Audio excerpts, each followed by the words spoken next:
Have you taken time to look at your back in a mirror? Do you have back dimples? If yes, then you are very special as they are quite rare and are passed down through our mothers. A dimple is a small natural indentation in the flesh on a part of a human body, most notably in the cheek. Numerous cultures believe that cheek dimples are a good luck charm that entices people who think they are physically attractive, but they are also associated with heroism and innocence. Medical research debates whether cheek dimples can be inherited, but it is certain that humans with cheek dimples are more likely to have them in both cheeks.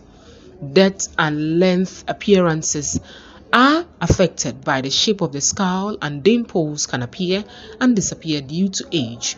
There are four types of facial dimples, including cheek and the cleft chin, sometimes nicknamed chin dimple. Cheek dimples are present or show up when a person makes a facial expression, such as smiling, whereas a chin dimple is a small line on the chin that stays on the chin without making any specific facial expressions, but may appear and disappear over an extended period. Cheek dimples can occur in any person, but some studies have suggested that dimples, both cheek and chin, are more common in females and can be either permanent or transient. Back dimples are indentations on your lower back over the joints where your pelvis and spine meet and just above your butt.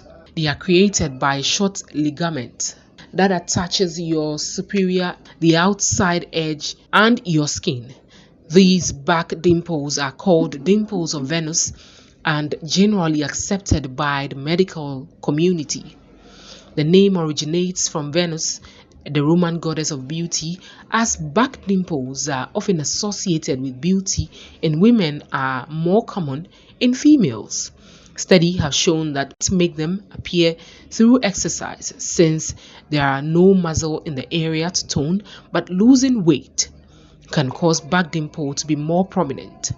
Back dimples and sacral dimples have some similarities, but there are also several important differences. People with back dimples have a dimple on each side of their lower back, while people with a sacral dimple usually have one dimple just above the crease in the buttocks, usually present at birth. Both types of dimples are also usually harmless, but while back dimples are purely cosmetic, a sacral dimple is sometimes associated with certain medical conditions, including spina bifida occulta, which is a mild form of spina bifida. In spina bifida, the spine does not close completely, but the spinal cord still stays within the spinal canal. It usually doesn't cause any symptoms. Tethered cord syndrome, which is when tissues attached with the spinal cord keeps the spinal cord from hanging freely and limits the cord's movement. The tethered cord syndrome can cause leg weakness and numbness, as well as bladder and bowel inconsistency.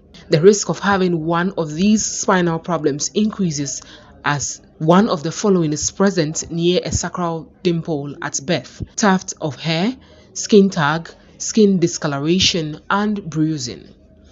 Treatment is usually not necessary for spina bifida occulta or tethered cord syndrome.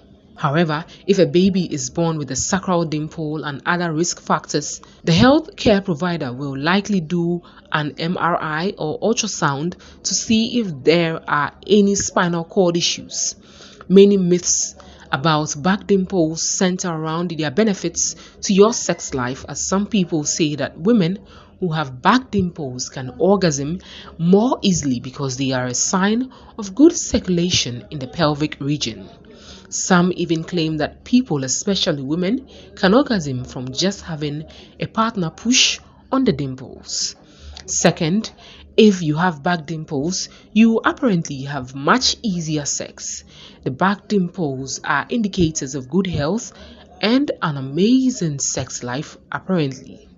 According to Cosmopolitan, having these little indents can make it easier for you to have an orgasm because the dimples facilitate good circulation around the pelvis area, and that helps you to climax.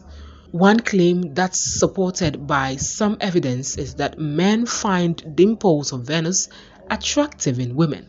This may be an evolutionary preference linked to pregnancy-related benefits such as pelvic stability and ability to bear weight.